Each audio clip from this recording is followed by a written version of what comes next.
So, with one of the craziest stories in AI, and honestly, this is the kind of part of AI that most people don't really like to talk about because this is something that we kind of think just isn't going to happen. But as you know, the real world is essentially very, very dangerous, and this is something that you all should, be aware of. Now, this is actually an old story, but it was recently made aware to me via a few posts on the internet.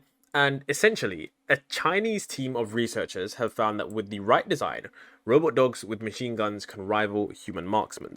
So, the reason that this thing isn't that crazy is because, well, I say isn't that crazy, it's actually much crazier than you think, is because the video demo of this is just, I don't want to say shocking, but it did kind of shock me because as someone who has, looked at AI in the past and, over the last couple of years, when you actually truly see the raw, brutal nature of what, I guess you could say incredible autonomous systems, en masse could really do, it's quite scary, especially if you have an imagination that can kind of run wild like mine. It is very, very scary. So essentially, what this is, huge implications for war. So basically, they demonstrate the feasibility of a legged strike platform. I'm guessing that the translation here isn't that good, but this is just a robot dog. I'm actually guessing that what we actually have here is a unitary dog. So I'm going to show you guys this quick video here.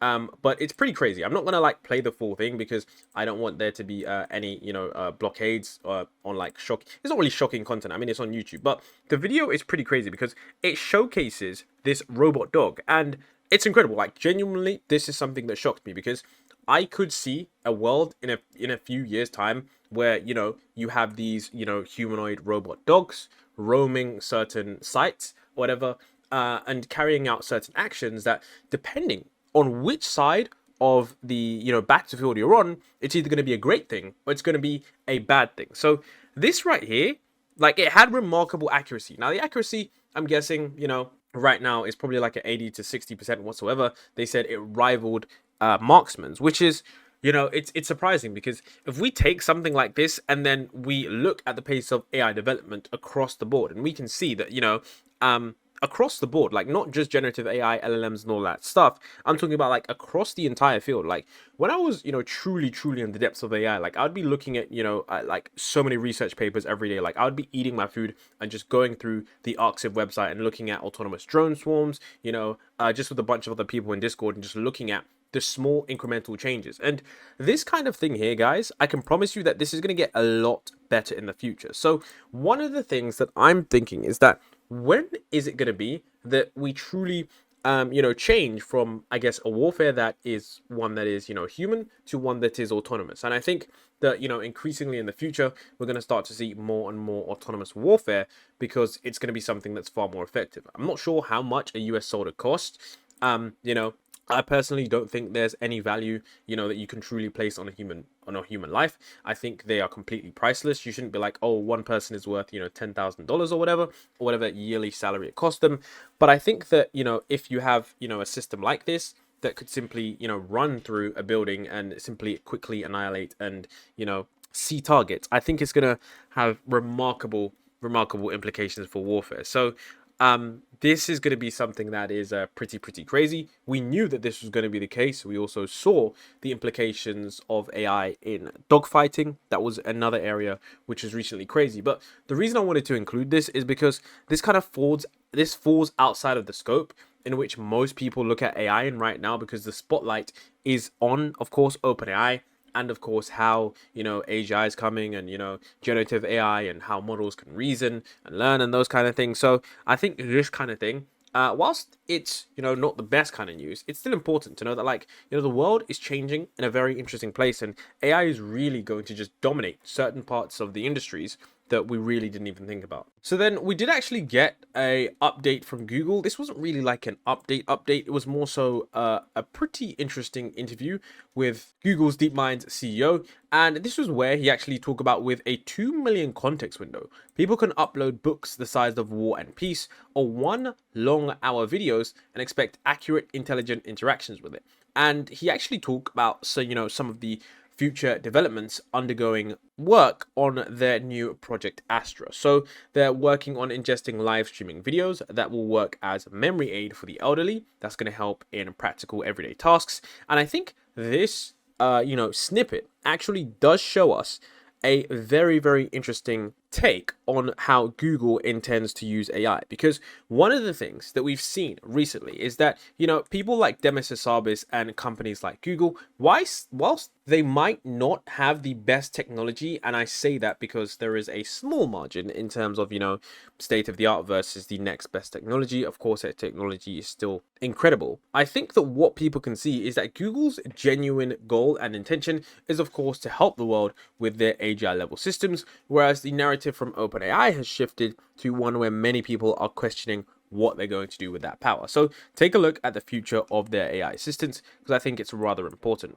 Is this million token long context. Actually, we extended it to 2 million tokens now, and maybe we can go a lot further than that. And that means you can now ingest, all of War and Peace, or even like an hour-long video, and then ask questions of the system about it, and it can answer back intelligently. And that opens up whole new possibilities for, as an analysis tool or a sort of research assistant, but also for then with Astra, streaming live video, obviously, and then doing things like remembering. I think the thing you're referring to is like remembering something that happened a long time ago ambiently in the video stream. And it could be, super useful, I think, for, an elderly person to remember where their medicine is, or, where your car keys are, or something like that. So I just think we've barely scratched the surface of what I can imagine these things will be used for. And I completely agree with that. We have honestly scratched the surface on how transformative this technology will be, which, begs the question, how much is AI going to change our world? And some of the people on these frontier labs, I truly do wonder what goes through their mind sometimes, because, even in this interview, he does talk about how, like, literally people have literally, I know I say literally 3 times, but the point is, I'm trying to drive home the point that it's very hard to conceptualize to the average person who isn't keeping up with the pace of development on AI how crazy this technology will be. Because whilst, yes, some technologies aren't, ready for certain applications, I think the monumental change is going to be when people, it affects their day-to-day lives. Like when people saw the ChatGPT demo, demos of GPT-2 and GPT-3 had existed long before that. So people who, saw GPT-2 and GPT-3, they essentially weren't really surprised. But with GPT 3.5, just placing that in the public eye, in the public view, that was something that truly, truly did surprise a lot of people. So I think, this entire interview, I'm going to give you guys the link to that because I think it is pretty cool. But it is something that, goes to show that truly this isn't some kind of hypey kind of conference or anything, but the true nature of AI is going to be felt worldwide very, very soon. So one of the things in the AI industry that actually has a lot of people concerned about their security is Microsoft's recall feature. So if you don't know, basically Microsoft had this feature where, as you can see right now, I'm recording my screen and I'm doing whatever. If I wanted to, I guess you could say, remember what I was doing, essentially I could just go into the recall tab bar and I could search exactly what I was doing. And essentially you have an on-device thing that basically records your entire computer screen, but using generative AI, you can find a way to basically search through the entire recording to find out exactly what you did in order to recall information. So essentially, Microsoft unfortunately had to backtrack this feature, I guess you could say, in a sense, but I'm going to make sense of some of the details. So the article says that Microsoft is making changes to a controversial feature announced for a new range of PCs powered by artificial intelligence, as it was flagged as a potential privacy nightmare. The company built the recall feature for Copilot Plus as a way to make users' lives easier by capturing and storing screenshots of their desktop activity. But of course, people claimed that hackers might be able to misuse the tool, and it saves screenshots, making the feature opt-in instead. So previously, the feature was on by default, which is pretty insane if you think about it, because it's like you're forcing people to do something which is not really against their will, but you're not really making it obvious to them exactly what's going on. Like, I can imagine a bunch of people, having this installed on the device and them not essentially not really taking advantage of it, because a lot of the times they just have so many pointless features. So putting this on their device, especially when there have been so many privacy issues in the past, is pretty difficult. So essentially, what they're just doing right now is they're basically just stating that they're making it easier for people to choose to enable recall on their Copilot PC and improve privacy and security safeguards. Because I'm not going to lie to you guys, right now this is something that's in its early phases, and it would be awful if this kind of thing proves that it could be hacked and someone could use this to, find out whatever banking information you have or find out what kind of things you get up to online. Either way, it doesn't matter what you're doing on a computer. Your right to your privacy is something that you should have. And I think this does kind of threaten it a little bit if they were just going to implement this natively on the system without making you, initially be able to opt in instead of opting out. So I think this is a good thing because, you don't really want this trend of people just, embedding generative AI into everything, because right now that is, of course, what it does feel like. But it's important to remember that, you do have to remember that security is a big thing, because a lot of the times there were even like leaks from ChatGPT of people's personal sensitive data by simply putting in a basic prompt, and it would literally output someone's name, their address, their email, their phone number. It was pretty crazy. ChatGPT, OpenAI, they managed to patch it pretty quickly, but it's important to, roll out these features slowly, because if you don't test them, things can go pretty wrong. And I do think that one of the features that Recall had was it's going to be able to see exactly what's going on your computer and to be able to tell you, exactly what you should do, because there was even a Minecraft demo which was remarkably fascinating on how it could navigate and understand what was going on in the world and provide real-time advice to the player. I'm not sure if it's going to be used by a lot of people, but I'm sure in some scenarios it's going to be very applicable. So now, in a bit of Elon Musk news, Elon Musk is actually planning the world's largest supercomputer in Memphis. Now, this is a piece of news that isn't as big, but it's a piece of news that we knew because we knew he was building a supercomputer, but we didn't know he was building the world's largest supercomputer. And so the reason that this story is so crazy is because I think the world is entering a new phase where we're starting to see these huge supercomputers start to, become developed and start to go online. Of course, at least earliest next year, when we're going to see these next level foundation models actually get built. And we're going to be able to see a lot more generative AI and a lot more different AI systems, trained quicker. Because if you think about it right now, one of the biggest constraints that we do have is the limited compute. Think about it like this. When you are training a model and you're trying to train an even bigger model, you basically don't even have compute for a lot of other things. We initially saw this with OpenAI's GPT-4. The problem is that they didn't even have enough compute for inference. People were only allowed to send 25 messages to a powerful AI system. Is GPT-5 going to be the same? OpenAI, they're trying to build an 100 billion computer called Project Stargate, and Elon Musk is building the world's largest supercomputer in Memphis. Now, what's crazy about this is that he actually said that he wants to get this done by 2025. And I'm guessing that he's going to be using a lot of the recent investments, whether it be from Tesla, from X.AI, to be buying tons and tons of NVIDIA GPUs in order to ensure that this data center is going to be powering the next level of whatever AI infrastructure he needs. Now, of course, some of it's going to be for his X.AI company, which I do think is probably going to make some significant strides in the coming months and years in regards to AI, because they seemingly have been doing very well in whatever vector they've been chasing. And I think that as well, with the fact that they've already got the huge infrastructure with Tesla, I think they're going to be able to combine those forces to come up with some very fascinating things regarding embodied AGI. So this kind of project, to which Elon Musk says should be online by 2025, of course, Elon Musk and his dates do have, not the best track record in terms of being on time, but I do think that that kind of factory is going to need an enormous amount of power, to which The question is, how are we going to do this? And I've seen, a lot of politicians start to even talk about nuclear energy being one of these main fuel sources. And you can even see here that data centers are doubling power demand seen, stressing energy grids. So essentially, electricity demand from data centers, AI, and cryptocurrency miners will surge by 2026, the Paris-based International Energy Agency has said in a January report.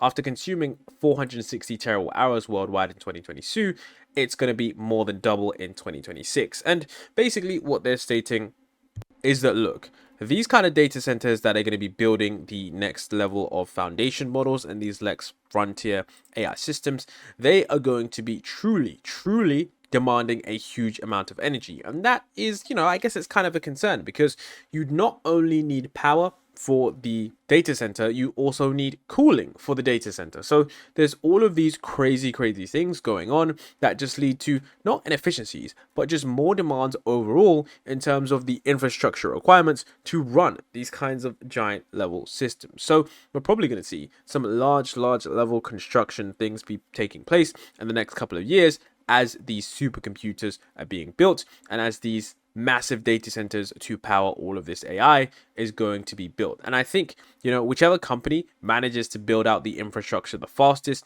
and, of course, the most effective compute are going to be the leaders in generative AI, because, as we know, one of the main bottlenecks to AI is, of course, energy slash the data center problem. So it's going to be interesting to see how the actual economy responds to this, if they're going to be welcoming this, if the energy demands can even be met for these data centers, and how the entire problem is navigated. Now, you can see here, this is a tweet by Yan LeCun, and I think this is a tweet in response, I know this is a tweet in response to this, but this is something that I do want to talk about, because I would argue that this is one of the biggest debated things in AI right now, because this is one of the biggest paradigm shifts that we could potentially have before artificial superintelligence. And basically, the biggest debate that's going on right now in AI is whether or not we are at this inflection point that is going to lead to, logistic growth or exponential growth. So essentially, this guy says right here, and he's on the open-endedness team at Google DeepMind. He says, like everyone else, I am extremely excited and optimistic about AI progress, but since there seems to be the misconception that it is really easy to make predictions about the future for exponential trends, let's just draw lines on a log scale. This is a reminder that while observing an exponential trend, for example, compute or neural network parameter increases, we can never be fully certain what we are observing is in fact following a logistic trend before the inflection point. Both trends look the same. So basically what he's stating here is that, look, before we get to this inflection point, and I should mark this with this right here, you can see that if you just didn't have this, like this was completely white and we're only looking underneath right here, we can see that both of these follow the same pattern. They both decide to go up just like this. So to the naked eye, to anyone, if you're watching a graph go up like that, you're thinking, the growth is probably going to be exponential. However, there are usually S-curve graphs which do happen, and this is where the things get mature and things start to taper off, which is this logistic kind of growth right here. However, of course, there are some cases where the exponential growth just keeps on increasing and it just goes up in a straight line. But the problem is that currently many individuals, including myself, find it quite hard to predict where on earth this inflection point is going to be, and of course where that growth might start to taper off. Now, I personally do think that this inflection point is going to be driven by one or two factors. One of them being the things that we previously discussed. Number one being, of course, compute capacity. Of course, as you know, powering these data centers is no easy feat. You powering these data centers and a lot of compute to do so. So that is going to be a proper problem. So essentially, the energy slash compute problem is basically one of the biggest problems that we're going to have. And of course, I think we're going to have the safety issues slash the kind of issues upon regulation, to where these models start getting bigger and bigger and better. And then, of course, there might be more and more regulation around what things can kind of happen. So if we start to run out of energy slash compute in order to train bigger models, I do think that, of course, there are literal physical implications and physical inflection points that are going to drive the logistic curve. But of course, there is the, not slow, but like hidden theory of, once we get to the point of automated AI research, that's when we're going to get to, exponential growth. Because if the AI can do a type of research to where it can make itself much more efficient and much more effective at solving problems, then growth is likely to be exponential, because you could duplicate 1,000 AI researchers, leave them running 24/7 in a loop where they just publish AI research and just continue to test it and iterate and improve upon that. We could have, a decade of AI research comprised into just 12 months. So I think that what is likely to happen is that before we get, these factories, these, huge data centers online, I think the growth might taper off around GPT-5 or GPT-6. But once that compute is built, I think then it's going to be basically like this, where we have a small inflection point, things taper off, and then we go to another one again. So I think overall, that is likely what we're likely to have overall, because I think that whilst, yes, this big trend does happen in a lot of technologies, you've got the Gartner hype cycle,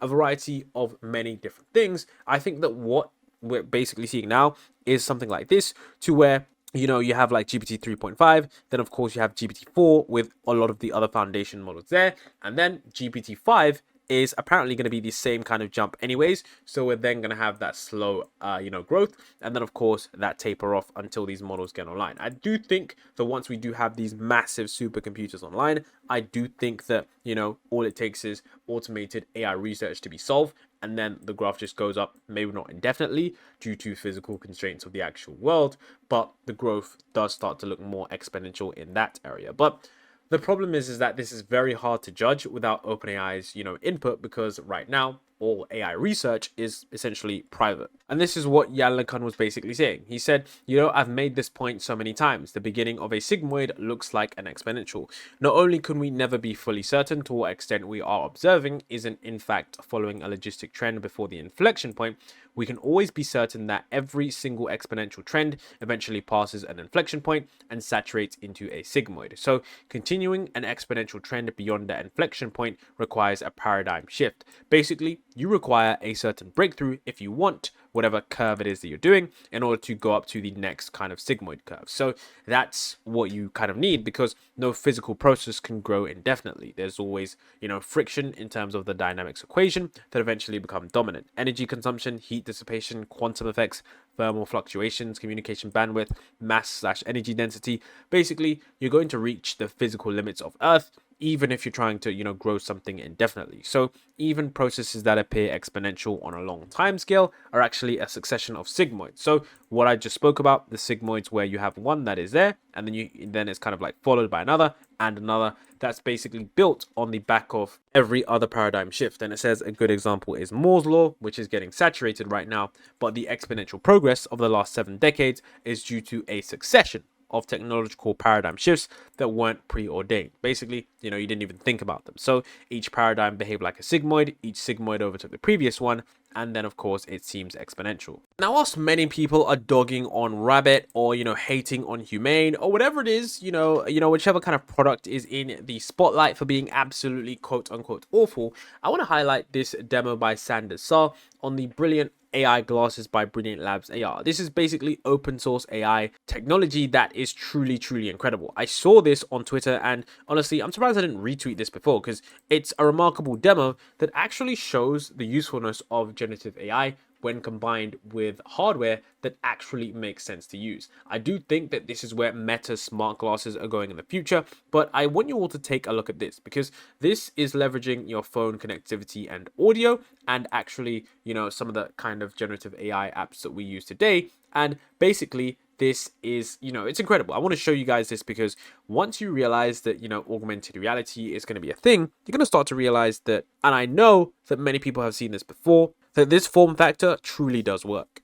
The future of AI-enabled glasses. They're the opposite of Vision Pro. They're lightweight, They look like normal glasses and they cost $349. They're also quite different from the AI Pin, which is trying to be a standalone device while the glasses leverage your phone for connectivity. Both of them have cameras and microphones, and while the glasses have an AR heads-up display, this has a weird laser projection. And more importantly, the glasses are open source, community-driven platform. Hey Noah, I'm making a video of you. Can you introduce yourself? Hey folks, I'm Noah, your AR smart glasses wizard. I know stuff, translate anything, and use the coolest AI models like GPT and more to make your life a breeze. Where can I find a hat that goes well with this outfit close by? You're right in Venice. Swing by Goran Bros on Abbot Kinney Boulevard. Trust me, they'll have a hat that screams, I belong in a movie. What can I make for lunch? You've got tomatoes, onions, maybe some apples. Like, look at this, okay? Like, imagine just having glasses on your head 24/7 that, I guess is basically now like an iPhone, okay? But, if you don't have any problems, it's literally just glass, it doesn't like strain your eyes or anything. But you could literally say, hey, what am I looking at on my screen? Hey, what's in this fridge? What can I make here? Hey, is this out of date? Do I need to change this? Do I need to change this tire? I mean, I can truly see a future where this kind of application actually becomes really effective, like especially since the text right here, it doesn't look that invasive at all, and it kind of seamlessly integrates. Now I think one of the main things as well is that with these glasses, I think over time, along with hardware innovations and software innovations, and along with AI systems that we can effectively run on device and essentially make the inference a lot faster, I think these kind of products are going to be truly the future of AI. So I think this demo, it shows like exactly what we can do, especially with Project Astra and all those kinds of things. I mean, in the next 5 years, can you just imagine the kinds of, technology that we're going to have, especially combined with AI? I truly believe there's going to be, an entire age of abundance and this incredible period of time. Now, the clip that you're about to see is probably the most important clip in the video, and I don't know why, but I actually lost this video. I'm glad I found it again. And this is a clip of the Microsoft CTO talking about the next level in AI. Now pay attention, because I'm going to break down exactly what he says and why this is so important. And it's important because I'm just going to tell you why. Just watch this. All of the things fall in place to have like really durable memories with the systems. Like reasoning, I think, gets a lot better. So, some of the fragility in the current models can't solve very complicated math problems and has to, sort of bail out to other systems to, do very complicated things. The way that maybe I would phrase it is, if you think of GPT-4 and like that whole generation of models as things that can perform as well as a high school student on things like the AP exams. Some of the early things that I'm seeing right now with the new models is like, maybe this could be the thing that could pass your qualifying exams when you're a PhD student. Like, that is incredible. Imagine an AI system that could literally do your PhD. I mean, the thing that makes that absolutely incredible is because that means that if the Microsoft CEO, who not CEO, CTO, who actually has likely been in some GPT-5 early previews, is seeing that these models are able to reason at a level which is much more advanced than prior systems, it likely means that we are nearing potentially an automated AI research. And if he's stating that you're basically doing your exams as you're a PhD student, that means that we're not far off from further iteration cycles where we do get to that level where AI automated research is solved. And the reason I talk about automated AI research so much is because that is the only thing that you need to automate in order to have pretty much exponential growth in AI. Because once AIs can do the AI research themselves, we can pretty much exponentially scale that, and then of course compound those breakthroughs on top of another, which over time just gets you this truly compounding growth period. So I think this is pretty crazy, because like I said, GPT-4, which many people use on a day-to-day basis, is quote unquote a smart high schooler. So what do you think the vibe shift is going to be in the general public consensus when they realize that, holy crap, we have access to a PhD level researcher in our pockets that we can use on a day-to-day basis to reason about many different things? And it's just, it's kind of mind-blowing, okay? I really don't even have much words to say about this, but, this is going to catch a lot of people off guard, but I will be ready, because, this is something that we've seen coming. So if GPT-5 is incredible in terms of its reasoning abilities and able to, truly understand and, the multifaceted things it's able to do, don't be surprised, because clearly here you're stating that this is going to be on the level of a PhD student who's able to complete that exam. All right, let's crank it up. You're about to rock New York Tech Week. Picture that crowd buzzing with excitement. feeding off your energy. You've got this. Bring that passion. Let them feel your vibe and show them what you've got. All right, let's crank it up. You're about to rock New York Tech Week. Picture that crowd buzzing with excitement, feeding off your energy. You've got this. Bring that passion. Let them feel your vibe and show them what you've got. And what you just saw was a GPT-4o demo where OpenAI showcased their new flagship model in New York Tech Week. It was pretty cool, and it just goes to show that GPT-4o is still pretty crazy in terms of what it can do. So for 200,000 subscribers, what I wanted to do was to relaunch my community. And essentially, this is post-AGI preparedness, where you get exclusive access to one of my post-AGI frameworks, the framework that I'm using to navigate the world post-AGI. And so far, it's been really successful. My personal strategy for making money with AI, and exclusive tutorials on how to actually use AI, and of course, invest in AI and generate insane returns. So all of those things basically taking advantage of the AI revolution. This is currently, there's not that many slots left for free members. So if you do try and join now, you can get it for free. But of course, it's going to be actually priced in at around $19 a month. So if you're someone that's been supporting the channel for a while now, this is your chance to, I guess you could say, learn AI with me, because I'm going to be doing a lot of stuff here. I'm going to be posting daily about pretty much everything that's going to be beneficial in terms of AI. And I just wanted to make this quick announcement because I know some people might have missed this.